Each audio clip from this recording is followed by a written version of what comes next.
Hey, what's going on, everybody on YouTube? Steve here with Rake and Profit over at rakeandprofit.com. In this video, I want to share with you 4 things that I learned from this new book that I just read. It's called I Will Teach You to Be Rich by Ramit Sethi. And he actually has a blog that is called I Will Teach You to Be Rich. And I've heard a lot of really great things about this book and about Ramit, I believe that's how you pronounce his name. So I wanted to give this book a read and actually listen to the audiobook. And there were so many gold nuggets that I learned from the audiobook on Audible.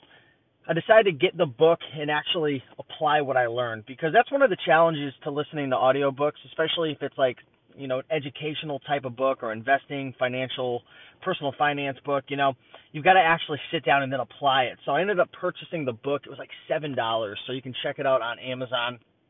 And I wrote down a couple things that I learned and I've begun to apply, and things that I've already applied in my personal finances. And I think this is really important, because I know a lot of you folks who are watching these videos, you have big goals, right? You have goals to, maybe you want to have, you know, $50,000 in your bank. Maybe you only have 500, or you have a goal of being a millionaire.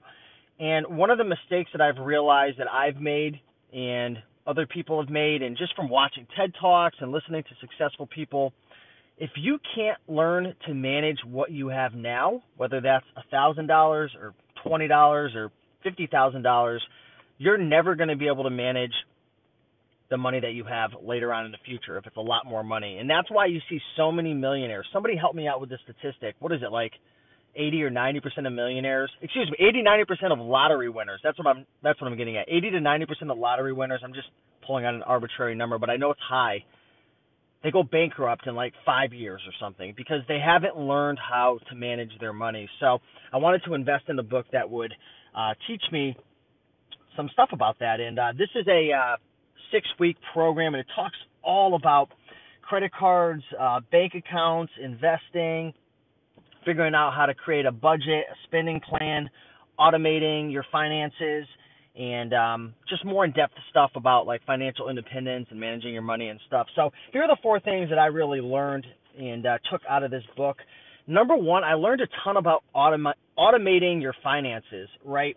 Because when you think of your finances, there's so many different things that are going on. You know, there's paying your bills, right? There's utilities, there's your rent, there's all your subscriptions, there's just tons of bills that have to get paid on, you know, a monthly basis, and that takes a lot of time right there.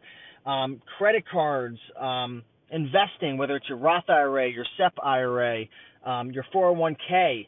There's so many different things that have to be done every single month in your finances. It takes a lot of time. The problem is, when people try to do things manually, they usually don't get done, right? So their credit card bill might get paid late because they don't have a system in line to pay their credit card. And there's actually a bunch of stuff in this book talking about, like, for example, if you had gotten a 30-year mortgage on a house and you were paying, 4% versus 6%, that could mean like $50, $80, $100,000 difference if your credit is, say, like a 600 versus a 750. So you might not think that paying your credit card bill is like really that important, but if you're a young guy or a young gal watching this, as you get older, you're going to have to start to utilize credit, especially if you're going to buy a house and you don't have cash. That difference between 4 to 6 to 7 to 3, it can make all the difference in the world. So I learned about automating all the various bills, and the credit card one was a really big thing for me. One thing I didn't realize was you can actually automate your credit card bill. If you actually go into your credit card, you go online, there's actually a way for you to pay a certain amount every single month at a certain date, or you could just pay the last statement. So I actually chose to pay my last statement. So that was really cool right there. Another thing that I learned about automation was investing, which I didn't realize. You know, what I was doing, I actually started up a Roth IRA. This is going to be my 2nd year. Started a little late, but I opened up a Roth IRA and a SEP IRA, which is a individual retirement account for self-employed people, somewhat similar to like a 401k from my understanding. But what I was doing was waiting till the end of the year, and then I was just funding it. And what this book talks about is you can actually set up automations or automatic transfers that go into your investing account. I have Vanguard, and you can allocate certain amounts of money automatically, before you even take the money. So say you get paid, I don't know if you're an employee or employer, but say you get paid, $3,000-$4,000, you could have automatic transfers set up at certain times with certain amounts going into your investment account, funding your Roth IRA, which we'll talk more about, funding your SEP IRA or funding your 401k, whatever you have. And you could automate your long-term saving, because when you're young, if you're young, if you start investing in your 20s, and I think the stock market on average, the S&P 500 has returned like 8% over the last 70 years or so. So I mean, if you start investing young, you could have a lot of money when you go to retire. And the problem is, and this book talks a lot about it, when people manually try to do things, they usually just forget. So you've got to automate things. So you can automate paying all your bills, right? Certain bills, and he talks about automating it, paying it with your credit card, because you can get all these different points and you can get bonuses and rewards, which we're going to talk about. But pay most of your bills with your credit card. Automate your credit card payment every single month. The bills that you can't pay with your credit card, like rent and sometimes utilities and stuff, pay it with your checking account. But automation was key. There was a lot of stuff in here about automating, from transfers to investing to credit cards to your bank. I mean, there's a lot. So definitely check out that chapter right there. And there's a lot of stuff that I applied in terms of automating my finances from this book, and I've already been taking action. Number 2, this is a really, really interesting thing. I've actually had quite a bit of money sitting in my checking and savings account at my big bank, earning like 0.00001 interest. And what I learned is, I knew that CDs existed, but I didn't really want to lock up my money because I didn't know if I wanted to invest in real estate or if I wanted to put my money here or there. So I just kind of left it in my checking and savings at my big bank, just pretty irresponsibly, earning like nothing. And again, this all comes back to, if you can't manage what you have now, how are you going to manage the millions? How are you going to manage a couple $100,000? So that's why this is important. But he talked about a website called bankrate.com, and you can actually go there and you can check out all the various online savings accounts that banks offer. I actually ended up going with Synchrony, and this is just an online savings account. You can literally link up your accounts with your big bank checking, and you could transfer money into your savings account online if you've got some extra cash sitting around. And the interest rates aren't huge right now. They're only paying, I think, up to like 1.45 or something, which, if you had like $100,000 in there, you'd get back like $1,000 or $1,500. It's not a ton, but if you have $4,000, $8,000, maybe up to $10,000 cash just sitting in your savings account at your big bank earning nothing, you might as well create the good habit of putting it into a high interest 1%. Synchrony was like 1.30 into a high interest savings account. So go to bankrate.com and you can actually check that out. So that really opened up my eyes, and there was just a lot of talk about how banks make money and how to choose the right checking accounts, savings accounts, how to avoid paying extra fees and overdraft fees and different things. It talked all about the banking. So it talked about automation, talked about banking. Number 2, I learned a ton there. Number 3 was, and not a ton of this applied to me because I actually don't have any debt, but he talked a lot about how to get yourself out of debt with credit cards and stuff. He talked about negotiating with credit card companies to lower your APR. He actually has a bunch of scripts in the book teaching you what to say to get your APR lowered. A bunch of tips to take off the extra and hidden fees, your credit cards, removing late fees, and various things like that. And then he also talked a lot about determining how to choose the best credit card, the benefits of credit cards. Like I talked about, if you have good credit score, and credit card can help you to achieve that. But if you have a good credit score, that can help you to save money when you get a mortgage or you purchase anything with a loan and whatnot. But optimizing your credit cards, there was a lot of stuff that I learned about in there, and I'm actually on the hunt to find a new credit card because I actually travel a lot, and my credit cards actually don't really give me much back in terms of traveling. So I need to look for a new credit card, and he gave some tips in there. Also, one thing I wanted to mention, a lot of people don't realize this, I didn't.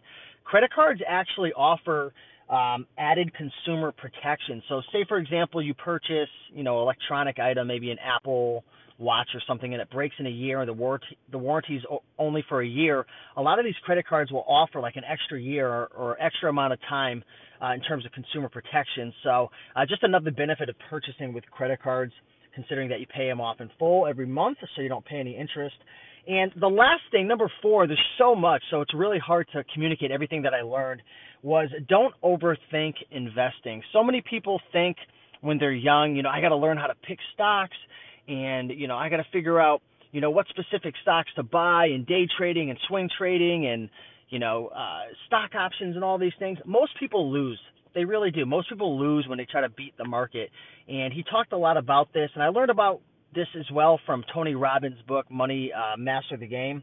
But he talked about not trying to beat the market and investing smart, investing in a Roth IRA. And if you're not sure what a Roth IRA is, it's actually a vehicle that you could use to invest in. And you can invest in stocks, you can invest in, I think, real estate, and all different types of things. It's just like a vehicle that has to do with taxes, but it's literally you're investing tax-deductible money. I think I'm saying it the right way. Think of it this way. If you put $5,500 in there, and then over, maybe you put it into a Vanguard account under a Roth IRA, and over 30 years or so, you invest in the stocks, and it grows to, I don't know, $25,000. When it's in a Roth IRA, you don't have to pay taxes when you go to pull it out when you retire. And I think there's like a certain age limit that you have to keep it in there where you get penalized if it's above principal. I think it's like 59 and a half or something. But a Roth IRA, if you're young right now, if you're in your 20s, 30s, 40s, get into a Roth IRA because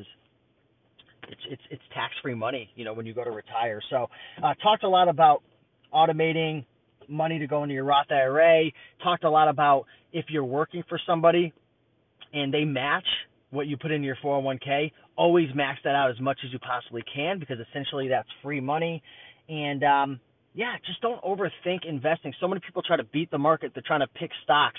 If you don't know, there's something called index funds and then also mutual funds. You just have to be careful for the high fee mutual funds. That's why he recommends Vanguard. He talks about index funds, but an index fund will actually, for example, like say you want to invest in energy, you can actually, instead of having to pick one stock, you can invest in the energy field, and there's like hundreds or if not thousands of companies made up into this one index that you could actually purchase. Also, if you don't want to pick your own stocks, you can get like large, mid, small cap index funds. You can invest in like the S&P 500, which is an index fund as well. So instead of trying to beat the market, you can just be the market. You can invest right in the market if you believe in it and whatnot. And he talks a lot about diversifying and asset allocation, which is really important, and just a lot of cool stuff. So I highly recommend if you're one of the types of people who you want to be a millionaire or you want to be financially free or you want to build financial independence and, that's really, really important to you and you don't want to always be worrying about money, then definitely read this. Sorry, something popped up on my screen. Definitely read this book. It'll definitely change your life. And don't just read it passively, but actually apply. Like, you can listen to the audiobook, but then go back and start to apply things. Like, I have notes and notes and notes in my notebook of things that I'm doing and things that I have to do and things I've already done. And it's just really important. If you can't learn to manage your money now, you're never going to learn to manage your money later on when you have a lot more. You're going to lose it. You probably are. That's what happens to most people. So learn to manage your personal finances now. And if you like this video, be sure to like, comment, and subscribe. If you ever read this book before, drop a comment down below and let me know what you learned. But again, for me, the biggest thing that I got from this book was the automating all my bills, which I already pay a lot of my bills automatically, but, creating automatic transfers because I have all my money goes into my business account, and sometimes like I've had issues in the past where like I've overdrafted because maybe one of my personal bills like rent gets pulled from my personal bank account and there's not enough money in there because I have to manually pull my money from my business account to my personal account. So you can set up an automatic transfer. I never knew that. Setting up automatic payments for your credit cards. I never knew that, believe it or not. So learned a ton. The high interest online savings account, that was another big one right there. But get the book, check it out, and hopefully you enjoyed this video. I'll talk to you later. Bye.